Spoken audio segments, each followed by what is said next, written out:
आज सुनाने जा रहे हैं हम आपको पुरस्कार कहानी।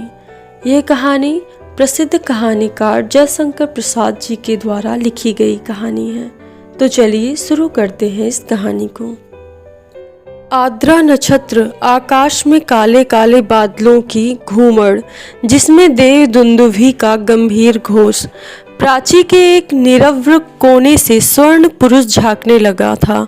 देखने लगा महाराज की सवारी। शैलमाला के अंचल में समतल उर्वरा भूमि से सोंधी बाँस उठी रही थी। नगर तोरण से जयघोष हुआ। भीड़ में गजराज का चामधारी सुंड उन्नत दिखाई पड़ा। वह हर्ष और उत्साह का समुद्र हिलोरे भरता हुआ आगे बढ़ने लगा। प्रभात की हेम किरणों से अनुरंजित नन्ही नन्ही बूंदों का एक झोंका स्वर्ण मल्लिका के समान बरस पड़ा।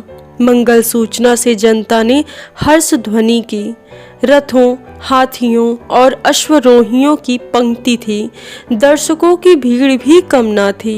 गजराज बैठ गया। सीढ़ियों से महाराज उतरे। सौभाग्यवती और सुंदर कुमारियों के दो दल अम्रपल्लों से सुशोभित मंगल कलश और फूल, कुसुम तथा खीलों से भरे थाल से मधुर गान करते हुए आगे बढ़ रहे थे।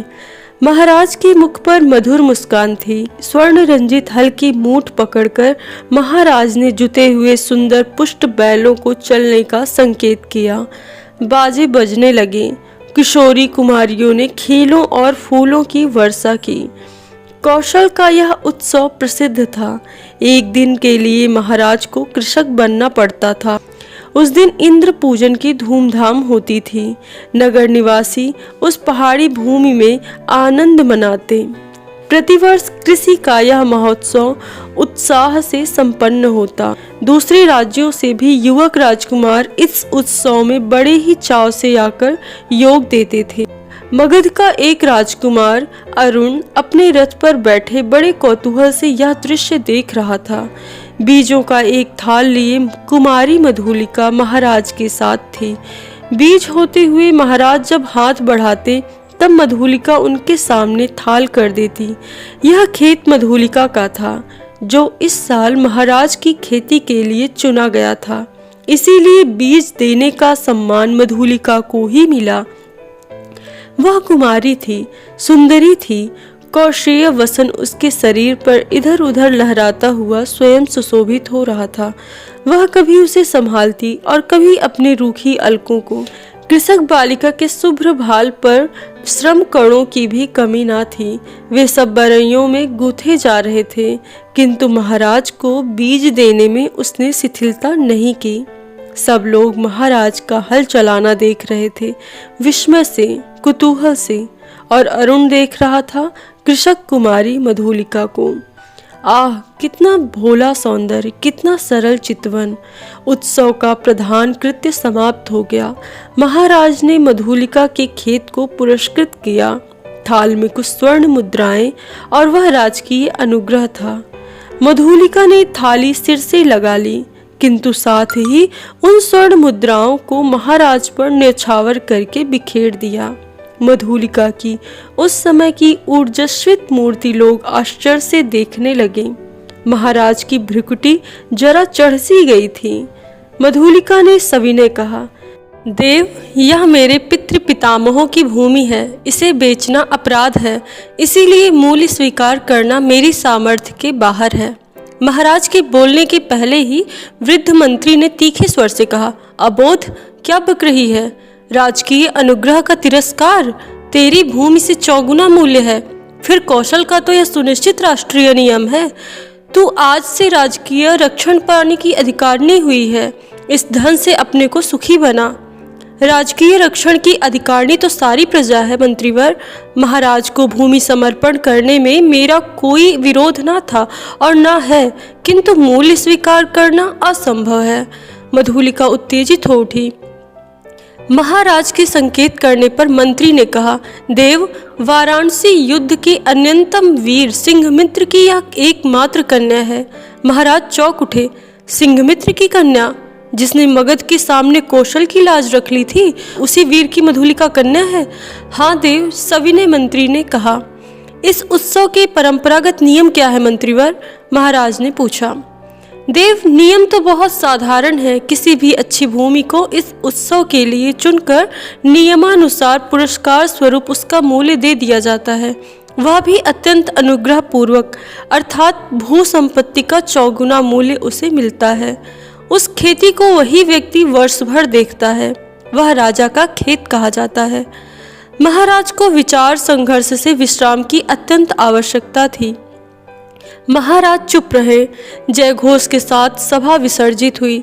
सब अपने अपने शिविरों में चले गए, किंतु मधुलिका को उत्सव में फिर किसी ने नहीं देखा। वह अपने खेत की सीमा पर विशाल मधुक वृक्ष के चिकने हरे पत्ते की छाया में अनमनी चुपचाप बैठी रही। रात्रि का उत्सव अब विश्राम ले रहा था। राजकुमार अरुण उसमें सम्मिलित नहीं हुआ, अपने विश्राम भवन में जागरण कर रहा था। आंखों में नींद ना थी। प्राची में जैसे एक गुलाबी खिल रही थी, वह रंग उसकी आंखों में था। सामने देखा तो मुंडेर पर कपोती एक पैर पर खड़ी पंख फैलाए अंगड़ाई ले रही थी। अरुण उठ खड़ा हुआ। द्वार पर सुसज्जित अश्व था। वह देखते देखते नगर तोरण पर जा पहुंचा। रक्षकगण ऊँघ रहे थे। अश्व के पैरों के शब्द से चौंक उठे। युवक कुमार तीर सा निकल गया। सिंधु देश का तुरंग प्रभात के पवन से पुलकित हो रहा था।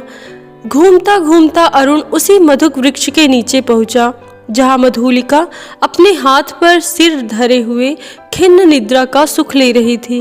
अरुण ने देखा, एक छिन्न माधवी लता वृक्ष की शाखा से च्युत होकर पड़ी है। सुमन मुकुलित भ्रमर निस्पंद थे। अरुण ने अपने अश्व को मौन रहने का संकेत किया उस सुषमा को देखने के लिए, परंतु कोकिल बोल उठा, जैसे उसने अरुण से प्रश्न किया, छी, कुमारी के सोए हुए सौंदर्य पर दृष्टिपात करने वाले धृष्ट तुम कौन हो? मधुलिका की आंखें खुल पड़ी। उसने देखा एक अपरिचित युवक। वह संकोच से उठ बैठी। भद्रे, तुम ही न कल के उत्सव की संचालिका रही हो? उत्सव? हाँ, उत्सव ही तो था। कल उस सम्मान? क्यों, आपको कल का स्वप्न सता रहा है? भद्र, आप क्या मुझे इस अवस्था में संतुष्ट ना रहने देंगे? मेरा हृदय तुम्हारी उस छवि का भक्त बन गया है देवी। मेरा उस अभिनय का, मेरी विडंबना का। आह, मनुष्य कितना निर्दय है, अपरिचित। क्षमा करो, जाओ अपने मार्ग में। सरलता की देवी, मैं मगध का राजकुमार तुम्हारे अनुग्रह का प्रार्थी हूँ। मेरे हृदय की भावना अवगुंठन में रहना नहीं जानती, उसे अपनी। राजकुमार, मैं कृषक बालिका हूँ, आप नंदन बिहारी, और मैं पृथ्वी पर परिश्रम करके जीने वाली। आज मेरी स्नेह की भूमि पर से मेरा अधिकार छीन लिया गया है। मैं दुख से विकल हूँ, मेरा उपहास ना करो। मैं कौशल नरेश से तुम्हारी भूमि तुम्हें दिलवा दूंगा। नहीं, वह कौशल का राष्ट्रीय नियम है। मैं उसे बदलना नहीं चाहती, चाहे उससे मुझे कितना ही दुख क्यों न हो। तब तुम्हारा रहस्य क्या है? यह रहस्य मानव हृदय का है, मेरा नहीं। राजकुमार, नियमों से यदि मानव हृदय बाध्य होता तो आज मगध की राजकुमार का हृदय किसी राजकुमारी की ओर न खिंचकर एक कृषक बालिका का अपमान न करने आता। मधुलिका उठ खड़ी हुई। चोट खाकर राजकुमार लौट पड़ा। किशोर किरणों में उसका रत्न किरीट चमक उठा। अश्ववेग से चला जा रहा था और मधुलिका निष्ठुर प्रहार करके क्या स्वयं आहत ना हुई? उसके हृदय में टीस सी होने लगी। वह सजल नेत्रों से उड़ती हुई धूल देखने लगी। मधुलिका ने राजा का प्रतिपादन अनुग्रह नहीं लिया। वह दूसरे के खेतों में काम करती और चौथे पहर रूखी सूखी खाकर पड़ी रहती। मधुक वृक्ष के नीचे छोटी सी पड़ कुटीर थी। सूखे डंठलों से उसकी दीवारें बनी थी। मधुलिका का वही आश्रय था। कठोर परिश्रम से जो रूखा अन्न मिलता, वही उसकी सांसों को बढ़ाने के लिए पर्याप्त था। दुबली होने पर भी उसके अंग पर तपस्या की कांति थी। आसपास के कृषक उसका आदर किया करते थे। वह एक आदर्श बालिका थी। दिन, सप्ताह, महीने और वर्ष बीतने लगे। शीतकाल की रजनी, मेघों से भरा आकाश जिसमें बिजली की दौड़ धूप, मधुलिका का छाजन टपक रहा था। ओढ़ने की कमी थी। वह ठिठुर कर एक कोने में बैठी थी। मधुलिका अपने अभाव को आज बढ़ाकर सोच रही थी। जीवन से सामंजस्य बनाए रखने वाले उपकरण तो अपनी सीमा निर्धारित रखते हैं, परंतु उनकी आवश्यकता और कल्पना भावना के साथ बढ़ती घटती रहती है। आज बहुत दिनों पर उसे बीती हुई बात स्मरण हुई। 3 वर्ष हुए होंगे। इस मधु के नीचे प्रभात में तरुण राजकुमार ने क्या कहा था? वह अपने हृदय से पूछने लगी। उन चाटुकारी के शब्दों को सुनने के लिए उत्सुक सी वह पूछने लगी, क्या कहा था? दुख दग्ध हृदय उन स्वप्न सी बातों को स्मरण कर रख सकता था, और स्मरण ही होता तो भी कष्टों की इस काली निशा में वह कहने का साहस करती, हाय रे विडंबना। आज मधुलिका उस बीते हुए क्षण को लौटा लेने के लिए विकल थी। दारिद्र्य की ठोकरों ने उसे व्यथित और अधीर कर दिया।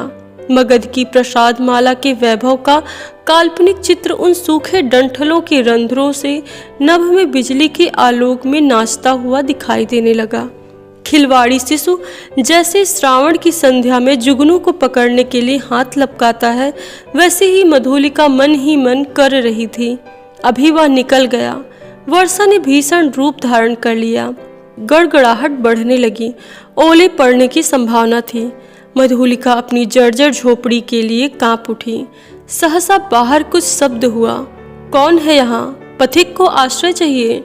मधुलिका ने डंठलों का कपाट खोल दिया। बिजली चमक उठी। उसने देखा एक पुरुष घोड़े की डोर पकड़े खड़ा है। सहसा वह चिल्ला उठी, राजकुमार। मधुलिका आश्चर्य से युवक ने कहा। एक क्षण के लिए सन्नाटा सा छा गया। मधुलिका अपनी कल्पना को सहसा प्रत्यक्ष देखकर चकित हो गई। इतने दिनों के बाद आज फिर?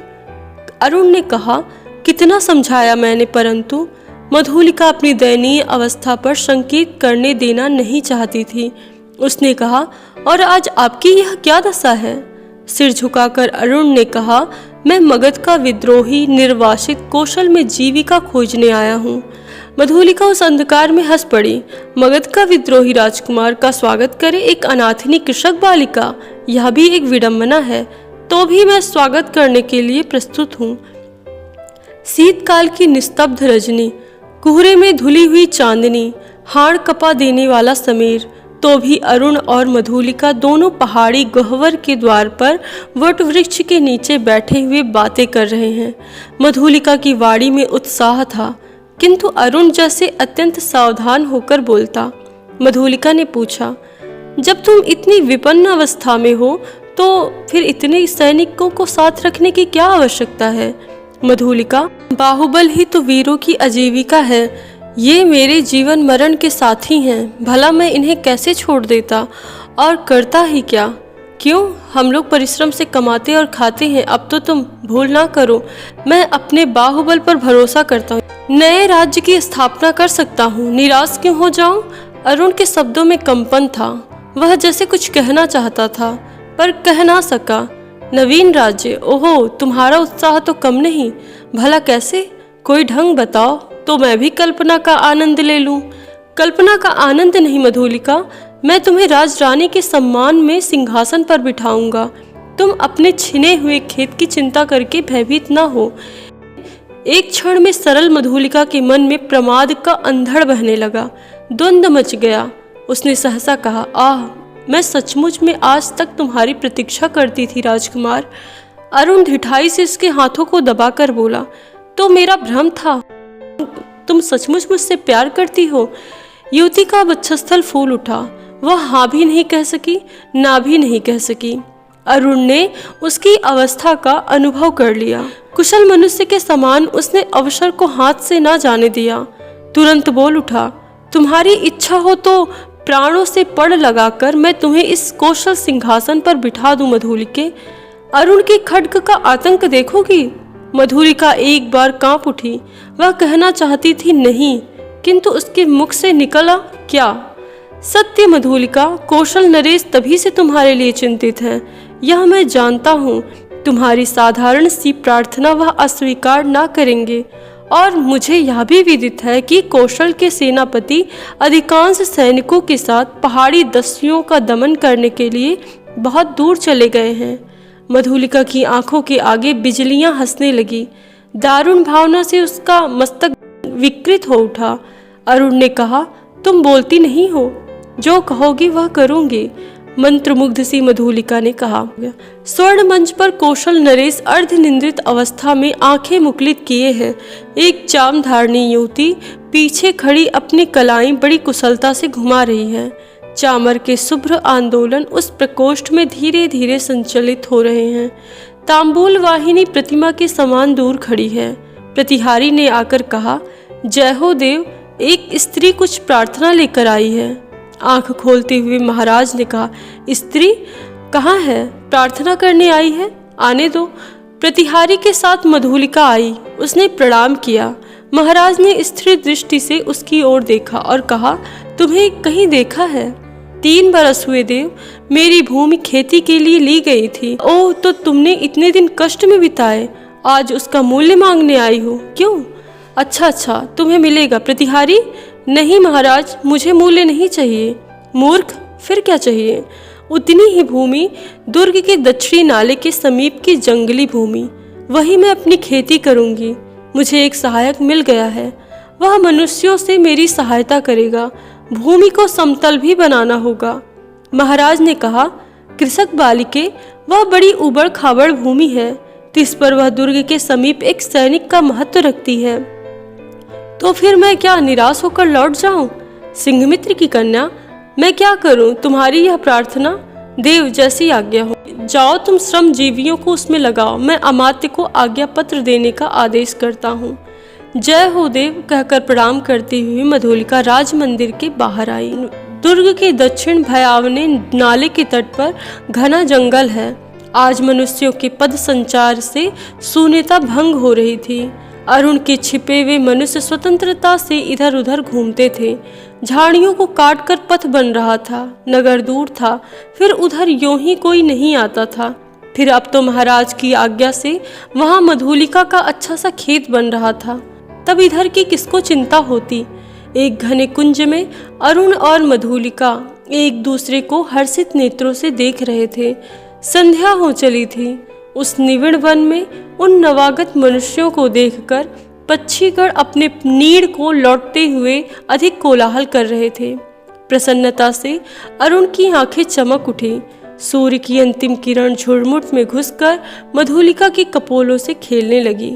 अरुण ने कहा, 4 प्रहर और, विश्वास करो, प्रभात में इस जीर्ण कलेवर कौशल राष्ट्र की राजधानी श्रावस्ती में तुम्हारा अभिषेक होगा और मगध से निर्वासित मैं एक स्वतंत्र राष्ट्र का अधिपति बनूंगा। मधुलिके, भयानक अरुण, तुम्हारे यह साहस देखकर मैं चकित हो रही हूँ।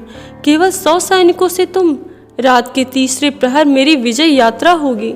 तो तुमको इस विजय पर पूरा विश्वास है? अवश्य, तुम अपनी झोपड़ी में यह रात बिताओ। प्रभात तो राजमंदिर ही तुम्हारा लीला निकेतन बनेगा। मधुलिका प्रसन्न थी, किंतु अरुण के लिए उसकी कल्याण कामना सशंक थी।